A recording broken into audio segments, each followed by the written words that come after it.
언제부터 꼭 하고 싶었던 비유 말씀 중에 하나입니다. 그런데 이 비유 말씀이 그렇게 쉬운 설교, 쉬운 말씀이 아니. 그래서 이 비유 말씀 우리가 이해하려고 하면 예수님이 말씀하신 천국이 어떤 의미에서의 천국이고 그 하나님의 천국을 알기 위해서는 죄 문제부터 우리가 정리를 해야만이 오늘 이 본문의 비유 말씀을 이해할 수가 있습니다. 그러면 주님이 말씀하신 천국에 대한 이해, 우리는 천국 하면 그 첫 시발점을 창세기 에덴에서의 사건을 떠올리게 되죠. 죄가 없었던 상태, 에덴에 완전한 하나님과 교제했던 그 풍성했던 에덴에서의 그 삶, 우리는 그 에덴의 회복을 천국의 삶을 연상하곤 합니다. 그러나 결론적으로 말씀을 드리면 에덴의 회복을 뛰어넘는 새 창조, 새하늘 새 땅을 주님 우리에게 허락해 주시는 것, 그것이 성경이 우리에게 제시하고 있는 하나님 나라, 천국에 대한 말씀이죠. 자, 그러면 선악과 문제를 우리가 짚고 넘어가야 되는데 선악과 가운데 드러난 죄의 본질이 어떤 것인가? 하나님은 창조주시라는 분이죠. 하나님은 모든 만물의 주인 되어 주신 분입니다. 그 하나님 앞에 모든 피조물과 인생은 그 창조주 되시고 만물의 주인 되신 하나님께 예배하는 자. 그래서 하나님 앞에 주체가 아닌 하나님을 섬겨야 되는 객체가 모든 피조물이고 인생이 있어야 될 삶의 위치죠. 그런데 선악과를 통해서 드러난 죄의 본질은 하나님의 다스림 안에 있기를 싫어했다는 거죠. 하나님의 통치 아래 있기를 싫어했다는 거예요. 내 인생 나의 것 노래 부르면서 나는 나의 주인이 내가 되어서 내가 원하는 삶을 살고자 했던 그 모든 마음의 욕구, 그 죄성이 선악과로 드러난 사건입니다. 그래서 더 이상 선악과 사건 이후에 인생은 하나님을 삶의 주인으로 섬기는 것이 아니고 인생의 주인을 자기가 삶의 주인으로 여기고 살아가게 되어집니다. 이것이 선악과에 주어져 있는 죄의 본질인데, 자, 그러면 그런 죄를 범했던 인생이 에덴에서 추방을 당합니다. 추방을 당했던 아담과 하와의 첫째 아들 가인이 추방당하고 나서 제일 먼저 한 것이 무엇인가? 창세기 4장에 가면 17절, 18절에 보면 에녹 성을 만듭니다. 에녹 성. 여러분, 성을 만든다라고 하는 것은 그 성을 통해서 자기 자신의 삶의 안정을 꾀하는 거죠. 그 성을 통해서 자신의 삶의 생존을 지켜내고 그곳에서 자신의 원하는 삶을 만들어내고자 그렇게 해서 만들어진 것이 성이 가지고 있는 의미입니다. 여러분, 그래서 하나님을 떠나버린 인생에 있어서 그 삶은 하나님이 자신을 지키지 않고 자기가 자신을 지킵니다. 그래야 하기 때문에 남들보다 더 빨리, 더 많이, 더 훌륭한 것, 더 많은 것을 차지해야 됩니다. 그래서 하나님을 떠나버린 이 세상을 가장 잘 표현하고 있는 말이 어떤 말이냐? 생존 경쟁이라는 거예요. 남을 밟고 올라서지 않으면 내가 살아가기 힘든 세상. 그래서 열심히 공부해야 되고, 그래서 열심히 돈을 모아야 되고, 그래서 높은 자리에 올라가서 나를 지켜낼 수 있어야 되는 세상. 그것이 하나님을 떠나버린 인생이 마주하는 세상의 모습이죠. 그래서 그런 어떤 생존 경쟁에서 자신을 지켜가고 자신을 세워가고자 하는 그 모든 삶의 중심에는 자기가 세워가는 자기의 나라가 있다는 겁니다. 자기가 추구하는 자기의 욕심이 있다는 거예요. 자, 여러분, 이런 것이 우리 모든 인생들 속에 내재되어져 있습니다. 심지어는 신앙생활 하면서 예수님 믿는다고 하면서도 교회 안에서 가지고 있는 구원관, 천국, 하나님이 주시는 복, 여기에 대한 관념이 마치 하나님이 내게 다른 사람보다 더 많은 복을 주셔서 더 많은 권력을 주시고 돈을 주셔서 다른 사람에게 무시당하지 않고 도리어 내가 세상 가운데 위에 서서 군림할 수 있는 힘을 구하는 모습으로 신앙생활을 하는 사람들도 교회 안에 있어요. 그것을 많이 가지면 가질수록 하나님께서 내게 복을 주셨다라고 표현하기도 합니다. 여러분, 그것은 성경이 예수님이 믿음의 자녀들에게 주기를 원하셨던 천국도 아니고 성경이 말씀하는 구원의 뜻도 해당되어지지 않습니다. 여러분, 예수 그리스도를 만나고 하나님을 삶의 주인으로 천국을 소유한 인생은 비로소 세상 가운데 다른 사람 앞에 손해를 볼 수 있게 돼요. 하나님의 나라를 소유한 사람, 예수 그리스도를 삶의 주인으로 여기고 살아가는 사람은 비로소 다른 사람에게 이용당할 수 있습니다. 왜요? 세상 사람들은 그 세상에 있어서 자기를 지켜줄 수 있는 것이 자기밖에 없어요. 그래서 다른 사람의 것을 빼앗아야 되고 다른 사람을 밟고 올라서야 되나, 하나님을 삶의 주인으로 여기고 하나님의 나라를 삶의 본질로 붙들고 살아가는 사람은 이 세상이 그의 삶의 목적이 아니기 때문에 그래요. 더는 이 세상에 목을 메고 이 세상의 것들에 붙들려서 살아가는 자가 아니기 때문에 하나님으로 기뻐하고 하나님 주신 영원한 그 나라의 부유함을 믿고 살아가기 때문에 이 땅에서 다른 사람에게 손해당해도 이용당해도 그것 때문에 일희일비하지 않는 삶을 살아가는 자, 그가 누구죠? 성도라는 거예요. 성경이 주고자 하는 하나님의 나라, 구원의 영광은 이 세상의 것에 매여있지 않다라는 겁니다.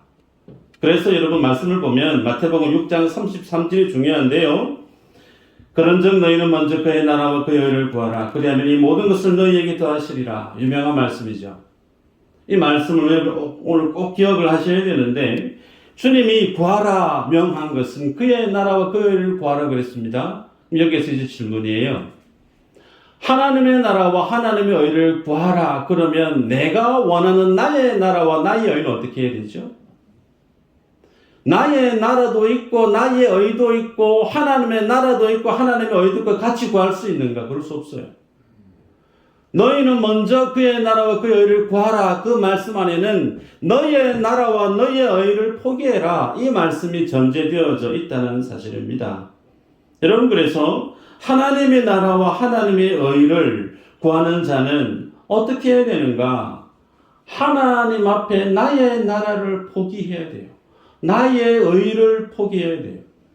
그럴 때 주님이 뭘 약속하고 있는가? 이 모든 것을 너희에게 더하시리라.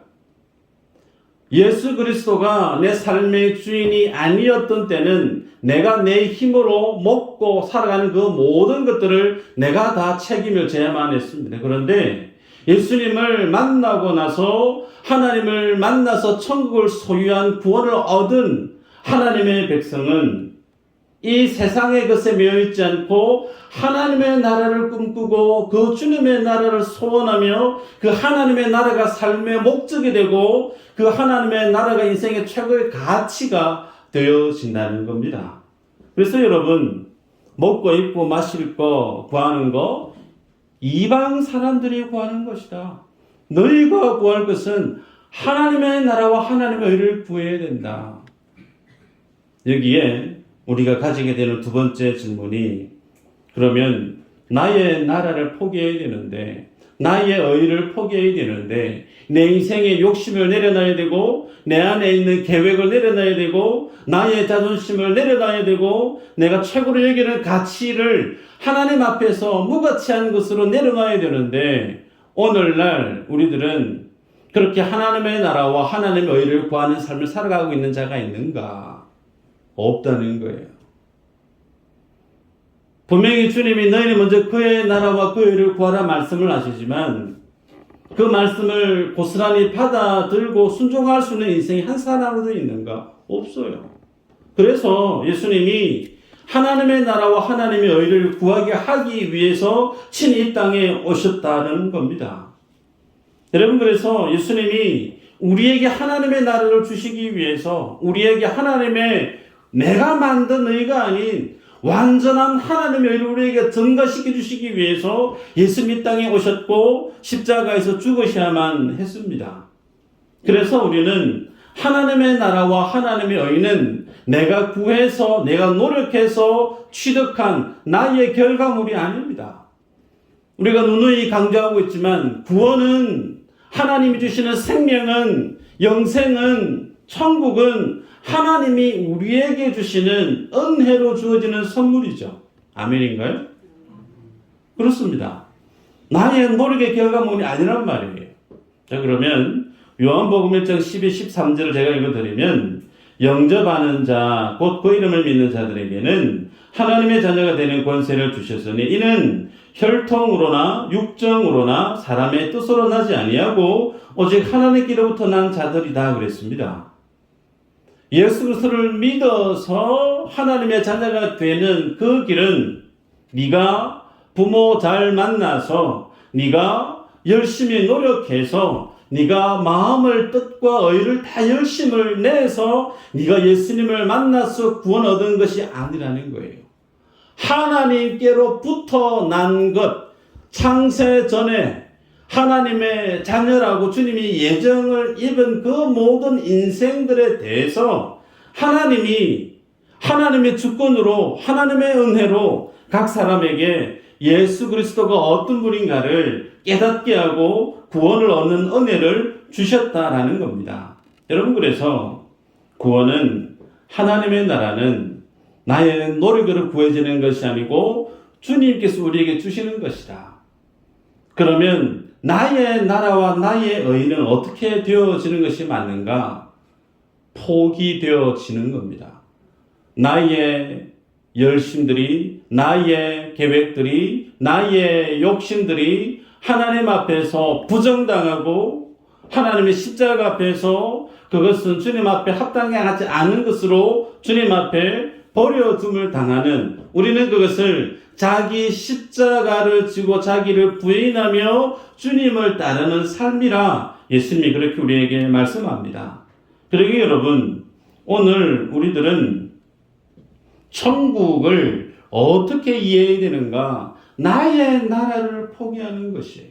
나의 의를 포기함으로 비로소 붙들게 되어지는 것이 하나님의 나라고 하나님의 의라고 하는 사실을 여러분이 기억하셔야 됩니다. 이 믿음의 원리를 이해하고 나서 오늘 본문의 비유 말씀을 보도록 하십시다. 어떤 소장농이 밭에서 감춰진 보화를 발견합니다. 감춰진 보화를 보고 나서 너무 기뻐서 그 보화를 땅에 다시 묻고 자기의 모든 소유를 팔아서 그 밭을 샀다 그랬습니다. 여러분, 여기에서 기억해야 될 사실이 천국을 무엇으로 빗대어 설명하고 있느냐면 밭에 감춰진 보화라고 말씀하고 있어요. 그런데 이 소장농이 가지고 온 행동하는 이 행동이 상당히 우리를 난처하게 만듭니다. 무슨 얘기냐면 이 사람의 행동이 조금 이해하기 어렵다라는 거예요. 소위 하나님을 믿는 사람입니다. 네. 그 하나님을 믿는 사람이면 소장농의 입장에서 밭에서 보물을 발견했어요. 그러면 어떻게 행동해야 되는 것이 맞는가? 주인에게 찾아가서 내가 밭 갈다가 뭐 하다가 이 보물을 발견했는데 밭 주인께 제가 드립니다. 돌려주든지 아니면은 제가 정말 이 보물을 갖고 싶은데 내가 값을 지불해서 이 보물을 사고 싶습니다. 좀 양보해 주십시오. 이렇게 해야 나름의 윤리 도덕을 지킬 수 있고 하나님을 믿는 믿음의 신앙 인격에 맞는 부합된 행동이라 말할 수 있죠. 근데 그렇게 하지 않아요. 보물을 보고 난 다음에 너무 기뻐하면서 그걸 남들 모르게 묻습니다. 그리고 그걸 기뻐해요. 그리고 나서 자기의 모든 소유를 다 올인해서 그 밭을 삽니다. 여러분, 만약에 주인을 속일 거면 밭을 왜 굳이 삽니까? 그냥 보물 캔에서 가져가면 되죠. 복잡하게 밭을 사고 매매 계약서를 쓰고 그럴 필요가 뭐 있냐는 거예요. 이왕 숨길 거면 그냥 자기가 몰래 가져가면 그만인데, 오늘 예수님이 하시는 비유 말씀 안에 소장농은 그런 어떤 복잡한 과정을 통해서 결국은 밭을 샀다라는 겁니다. 여러분, 그래서 이 하나님이 말씀하고 있는 이 비유에 대한 내용, 자, 우리 하나씩 풀어갈 텐데, 자, 오늘 말씀 속에서 이 보물이 가지고 있는 것이 무엇인가부터 우리가 확인해야 되겠죠. 말씀을 보면 학개서 2장 6절 7절 한번 볼까요? 시작.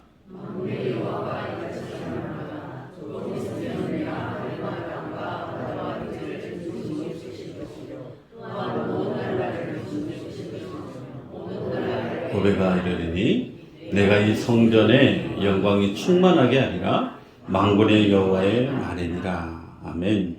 자, 하나님의 나라의 보배가 이른데요.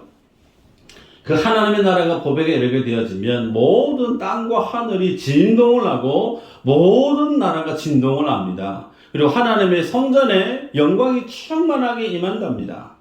에베소서 1장 23절에 이렇게 기록하고 있어요. 교회는 그의 몸이니 만물을 만물 안에서 충만하게 하시는 이의 충만이니라.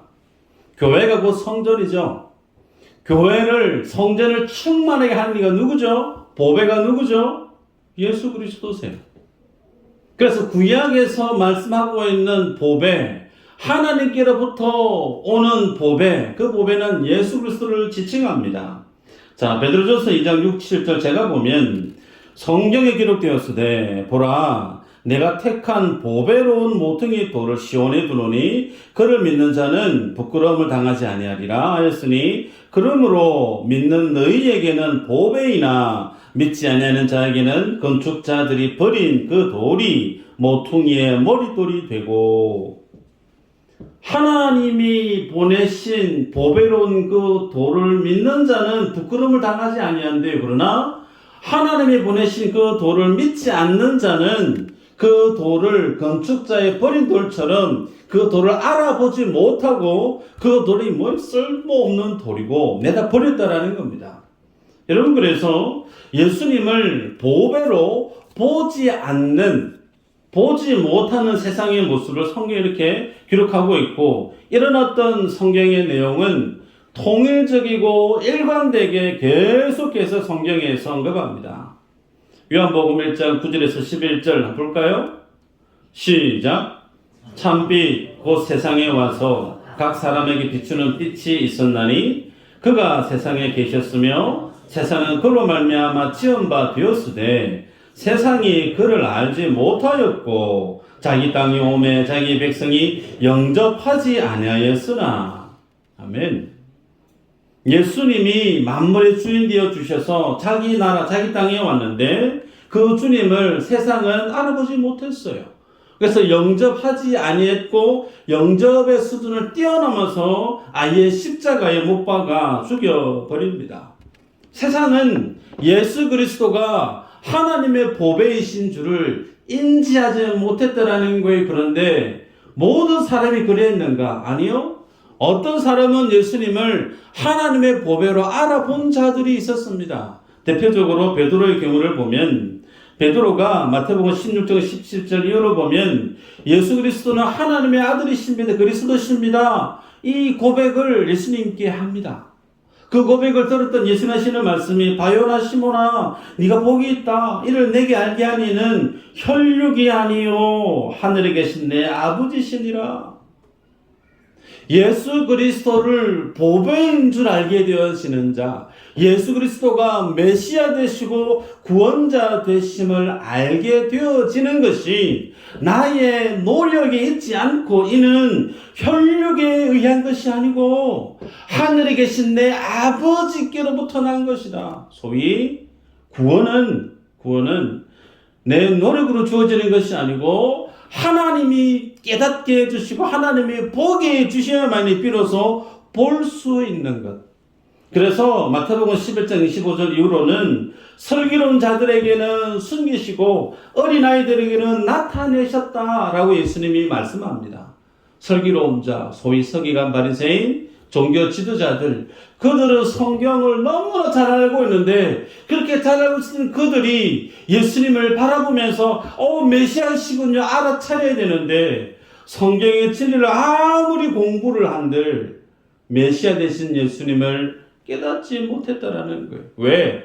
하나님이 숨기셨다라는 겁니다. 반면에 아무것도 모르는 어부 출신의 무지한 사람들, 그들에게는 어린아이로 주님이 말씀하시면서 그들에게는 나타내 보이셨다라는 거예요. 그래서 그들이 예수님을 바라보고 주는 살아계신 하나님의 아들이십니다 라고 고백을 했다라는 거예요. 자, 보배가 어떤 사람은 보았는데 보지 못해요. 없었던 게 아니에요. 보배가 있는데 어떤 사람은 보지 못했고 어떤 사람은 그 보배를 보고 그 보배의 가치를 알아차렸다라는 겁니다. 다시 오늘 본문으로 가볼까요? 소장농이 보화를 발견했습니다. 그 보화, 집주인이 몰랐을까? 오늘 읽었던 본문의 말씀을 쭉 유추해보면 그 주인 그 보화를 보았습니다. 그런데 그 보화의 가치를 몰랐다라는 거예요. 그래서 몰라서 그러나 이 소장농만큼은 그 가치를 알았다라는 거예요. 그래서 이상한 행동을 하는 것이 그러면 어떻게 해야 되죠? 그 보화를 값을 주고 사면 되는 겁니다. 그런데 이 소장농의 행동을 보면 무엇을 사느냐면 밭을 사요. 재밌죠? 이 사람에게 필요한 것이 밭이에요, 보물이에요? 보물이죠. 보물만 사면 되는데 보물을 사지 않고 밭을 삽니다. 물론 그 밭을 샀다라고 하는 것은 그 밭 안에 숨겨놓았던 보물도 샀다라고 하는 같은 개념인데 여기에서 여러분 우리가 잘 알아야 될 사실이 그 보물을 발견하고 밭을 샀던 이 사람에게 있어서 그 밭은 보물을 발견하기 이전의 밭과 보물의 가치를 보고 난 이후의 밭이 똑같은 밭인가? 아니요. 그 밭이 다르다라는 거예요. 이 사람에게 있어서 처음에 보물을 보지 못했던 그 밭은 내가 내 땅도 없어서 내 밭도 없어서 다른 사람에게 빌려서 소장농으로 그러다 저 밭에 콩도 뿌리고 뭐 해서 내가 소출을 얻어서 내가 저 밭 아니면 먹고 살 길이 없는데 저 밭이 내 삶에 내 인생의 참 유일한 목적이고 가치고 제일 소중한 희망이었는데 그것을 바라보고 그것을 기대하고 그것만 바라보며 살았던 밭이 이 소장농의 보배를 보기 이전의 밭이었다라고 하면 이제 그 보물을 보았단 말이에요. 그 보물을 보고 난 이후에 그에게 그 밭은 더 이상의 희망의, 소망의, 삶의 목적의 밭이 아니라는 겁니다. 가치가 이전에는 보화를 보지 못했을 때는 그 밭이 최고의 가치였으나 보배를 보고 나니 그 밭이 이제는 있어도 그만 없어도 그만 별 의미가 없는 밭이 되고 말았다라는 거예요. 그래서 별 의미 없는 밭을 뭐 했다라는 겁니까? 자기의 모든 소유를 팔아서 그 밭을 샀다라는 거예요. 여러분, 이것을 뭘 설명할 수 있는가? 자기의 모든 재산을 다 사서 그 보화와 바꿨다라는 거예요. 이것이 자기의 나라, 자기의 의를 포기해버리고 하나님의 나라, 하나님의 의를 소유한 자 안에 일어나는 인생의 반전입니다. 여러분, 세상으로 보이는 밭, 그 밭, 하나님을 보지 못했을 때는 세상이 전부예요. 세상에 주는 돈이 전부고, 세상에 주는 기쁨이 행복이 전부고, 인기가 전부고, 명예가 전부인 것처럼, 그거 없으면 안 되는 것처럼 살았으나, 예수 그리스도를 통해 보배를 보고 나니까, 그거 없어도 별 모르겠다라는 거예요. 아쉬운지.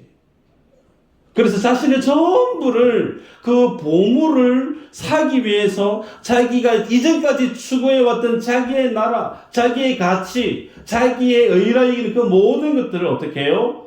포기해버렸다는 거예요. 너희는 먼저 그의 나라와 그의 의를 구하라. 자기의 가치와 자기의 나라와 자기의 의를 예수 그리스도와 맞바꿔버리는 겁니다. 성경에 이 케이스를 볼 수 있어요. 마태복음 19장 16절 이후로 보면 재물이 많은 청년이 예수님께 와서 질문을 던집니다. 영생의 문제를 들고 왔는데 질문이 선생님이요. 내가 무슨 선한 일을 해야 영생을 얻을 수 있습니까? 영생을 얻는 것을 무슨 선한 일을 많이 해야 신앙 행위를 많이 해야 어떻게 해야 영생을 얻을 수 있어요? 라고 질문을 던졌을 때 예수님이 하신 말씀이 네가 온전하고자 할진대 가서 네 소유를 팔아 가난한 자들에게 주라. 하늘에서 보화가 내게 있으리라. 그리고 와서 나를 따르라. 예수님은요, 이 청년이 가지고 왔던 영생에 대한 관점을 그가 가슴속에 가지고 있었던 돈, 재물과 영생을 같이 연결해서 주님이 말씀하십니다. 그러면서 네가 그 재물 가난한 사람들에게 나눠줘라. 그러고 나서 나를 따르라. 여러분, 이 청년이 어떤 선택을 했죠? 예수님을 따랐던가요? 그러지 않습니다. 22절에 보면 그 청년의 재물이 많음으로 이 말씀을 듣고 근심하며 가니라. 예를 들어서 여러분에게 돈 1,000억이 있습니다. 예수님이 가난한 사람에게 나눠주고 좀 따라라. 그러면 1,000억이면 한 99억 정도는 난 사람에게 좀 주고 1억만 가지고 있고 그러면서 예수님이 따를 수 있을 것 같죠? 아닌가요? 말씀을 준비하면서 양 목사는 만약에 이렇게 하면 그렇지 많이 있으니까 없으면 뭐 안 되겠지만 많이 있으니까 어느 정도 좀 나눠드리고 그리고 예수님 따르면 되지 않겠나? 그렇게 쉽게 생각을 한번 해본 적이 있습니다. 그런데 이 청년의 선택은 그러지 않았다라는 거예요. 재물이 없어서가 아니고 재물이 많음으로 근심하며 등 돌려 가버렸다라는 거예요. 그래서 이 사람에게 있어서 이 청년에게 있어서 재물은 단순히 돈이 아니에요. 이 사람에게 있어서의 돈은 그의 삶의 목적이라는 말입니다. 이 청년에게 있어서 재물은 그의 나라입니다. 그의 최고의 가치, 자기의 의란 말이에요. 그것을 주님이 내 나라고 하니까 그것과 하나님이 주시는 영생의 가치를 두고 그 하나님의 영생을 얻으려고 하면 너의 나라, 너의 의, 그거 포기해라. 그러고 난 다음에 나를 따르면 돼 라고 주님이 구원의 길을 정확하게 제시했지만 이 청년은 자기의 나라와 자기의 의와 자기의 계획과 자기의 자존심과 자기가 누리고 있는 그 모든 삶의 가치를 목적을 하나님 앞에서 포기하는 법이 없이 이후로 주님을 만난 적이 없는 인생으로 그렇게 가버립니다. 여러분, 하나님 나라의 가치, 하나님이 주시는 보화, 이것을 아는 자가 뭐한다? 자기의 나라를 내려놓습니다. 자기의 성을 높이 쌓아서 남들보다 더 많이 가지고 더 높이 쌓아서 그것으로 자기를 지켜가려고 하는 그것을 과감하게 내려놓는 삶을 살아가는 이들이 누군가? 예수님을 만난 사람이에요. 성경에 이 사람이 있죠. 사도 바울입니다. 빌립보서 3장 7절 9절 한번 읽어볼까요? 네, 시작.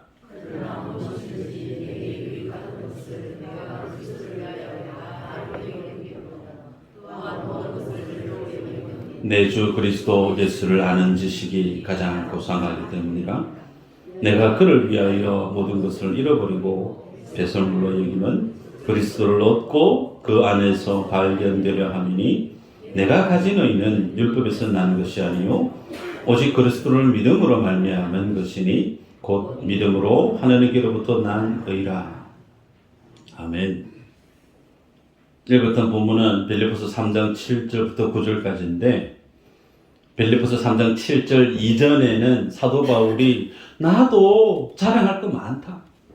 그거 막 자랑을 해요. 나는 바리새인이고 베냐민 집하고 뭣도 있고 그런데 방금 읽었던 본문에서 그가 예수 그리스도로부터 난 의, 그 하나님의 지식을 알고 나니 그가 이전에 자랑했던 붙들려고 했던 그 모든 것들 오히려 해롭게 여겼다 그래요.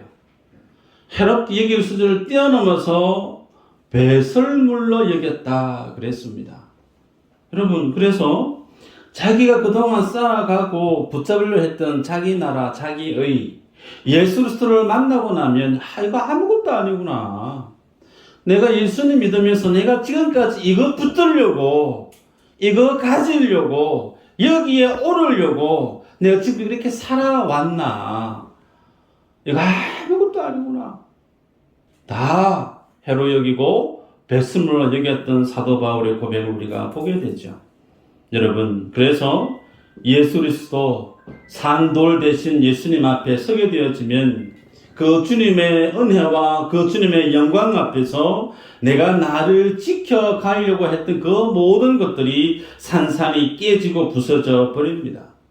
돈을 쫓던 마음도, 권력과 인기와 세상의 그 모든 의들을 쫓아갔던 것들이 무너져 버리고 주님 앞에 부인되어져 버립니다.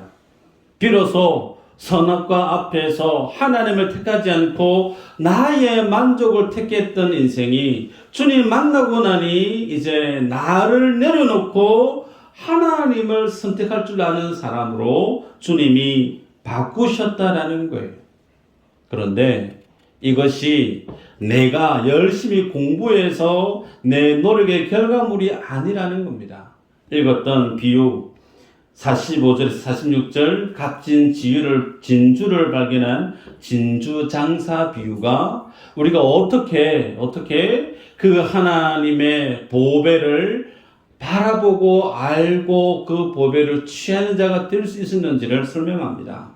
여러분 얼핏 보면 밭에 감춰인 보와 자기의 전 재산을 팔아서 그 밭을 산 거나 값진 진주를 발견해서 자신의 모든 소유를 다 팔아서 그 진주를 사는 거 얼핏 보면 같은 내용 아닌가 싶을 수 있는데 전혀 다른 내용이에요.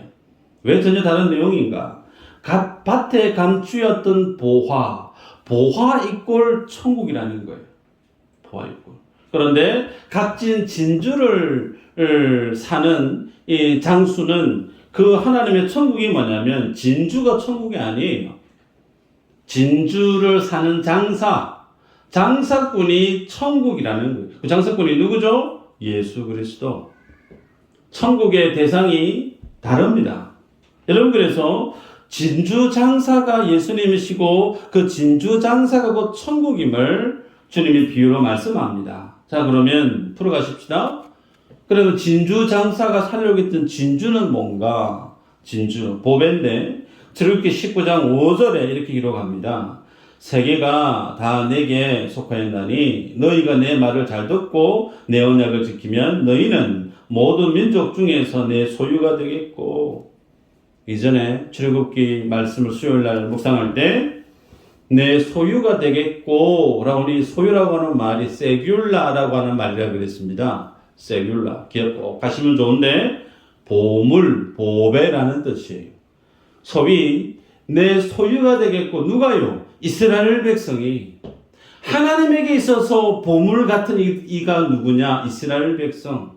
하나님께 있어서 보배, 보석과도 같은 존재가 누군가? 하나님의 자녀들. 이 똑같은 세귤라라고 하는 말이 신명기 26장에도 기록되고 그 외에 계속 등장하는데 한 것만 더 보면 말라기 3장 17절 한번 읽어볼까요? 말라기 3장 17절 시작. 만군의 여호와가 이르노라 나는 내가 정한 날에 그들을 나의 특별한 소유로 삼을 것이요 또 사람이 자기를 섬기는 아들을 아낌같이 내가 그들을 아끼리니. 아들같이 아끼겠다. 왜요? 하나님의 특별한 소유된 백성이니까 하나님께서 특별한 보물이니까 세귤라 보물이니까 내가 아들처럼 내가 너희를 아끼겠다. 그렇게 말씀합니다. 그것이 진주라는 거예요. 그래서 진주장사 되신 분이 예수님이신데 그 예수님이 값진 진주를 봤단 말이에요. 그래서 어떻게 하죠? 자신의 전 재산을 팔아서 그 진주를 삽니다. 여러분 그러면 예수님이 진주를 살 때 자신의 전 소유를 다 팔았다고 했는데 주님이 뭘 팔으셨어요? 자기 자신을 가진 것 다 쏟아부으셨어요. 생명 아끼지 않고 온몸의 피와 물을 아끼지 않고 송두리째 다 쏟아서 하나님이 창세 전에 구원하기로 작정된 그 모든 영혼들 세상 가운데 잃어버리지 않고 모든 영혼을 다 구원하기 위해서 자신의 전부를 다 던져서 하나님의 보배된 세귤라인 여러분을 하나님의 자녀로 구원해 내셨다라고 하는 것이 오늘 비유가 우리에게 제시하고 있는 말씀이에요. 말씀을 맺습니다. 여러분, 그러면 사도 바울이 만났다라고 하는 이 보배로운 예수님을 여러분을 만나셨어요? 그 보배 되신 주님이 너무 기뻐서 세상의 전부인 줄 알았던 그 세상을 이제 포기하고 예수님으로 기뻐하고 즐거워하고 살고 계십니까? 사도 바울은 자기를 위해서 자기의 죄 때문에 십자가의 저주 가운데 돌아가신 예수님을 보고 나서 너무나 기뻐서 그가 자신의 전부로 여겼던 자기의 나라를 포기했어요. 자기의 의를 다 포기해버렸단 말이에요. 그럼 여러분들은 그 주님 대신 보배 대신 예수님을 만났다고 하셨는데 예수님 앞에 포기한 것이 뭐가 있습니까? 진지하게 던지는 질문입니다. 예수님 만나기 전부터 내 안에 참 이거 갖고 싶었고 예수님 만나기 이전에 이것이 최고의 가치였는데 주님 만나고 나서 교회 다니고 직분적으로 살아가고 있어도 여전히 주님 만나기 이전에 가장 가치롭게 바라봤던 것들이 여전히 내 안에 최고의 가치로 자리에 있지는 않느냐라는 거예요. 여러분, 보배를 바라본 사람은 그 외의 모든 것들을 다 포기해도 그 보배 하나로 기뻐하고 즐거워했습니다. 만에 하나 여러분 안에 아직까지 주님을 발견하고 구원을 얻어서 기뻐하면서도 여전히 내려놓지 못하고 포기하지 못하고 있는 것들이 있다라고 하면 예수님은 반드시 뭘 하시는 분이시냐면 오직 예수 그리스도만으로 기뻐하고 즐거워하게끔 여러분 마음속에 인생 가운데 있는 필요 없는 것들을 주님이 탈탈 터시는 작업을 최선을 다하실 겁니다. 그것이 돈일 수가 있고 건강일 수가 있고 자녀일 수가 있고 명예일 수가 있고 여러분이 주님이 아닌 다른 내가 세워가고자 하는 그 나라 예수로 기뻐하는 것이 아닌 내가 세워가는 것으로 기뻐하는 그 모든 것들에 대해서 주님은 하나씩 하나씩 허무는 일을 하실 겁니다. 언제까지요? 우리가 앞서 요한복음을 보았지만 양 99마리를 내버려두십니다. 한 마리 그거 찾기까지 찾으시는 분이 예수님이세요. 그 한 마리 양을 살리기 위해서 자신의 전부를 쏟으신 그 하나님이 여러분을 포기하실 리가 없습니다. 집 나갔던 둘째 아들내미 돌아오기까지를 못 빼고 날마다 담벼락을 내다보고 보셨던 그 주님의 오랜 기다림은 그 기다림을 우리가 뛰어넘을 수가 없을 거예요. 주님은 반드시 하나님이 찾으시는 보배를 찾고 맙니다. 하나님이 원하시는 그 값진 진주, 그 하나님이 택한 영혼, 자신의 모든 것을 다 쏟아부어서 반드시 하나님의 소유로 삼고 마는 분이 하나님이세요. 바라기는 여러분의 기도 제목이 삶의 방향이 바뀌기를 축복합니다.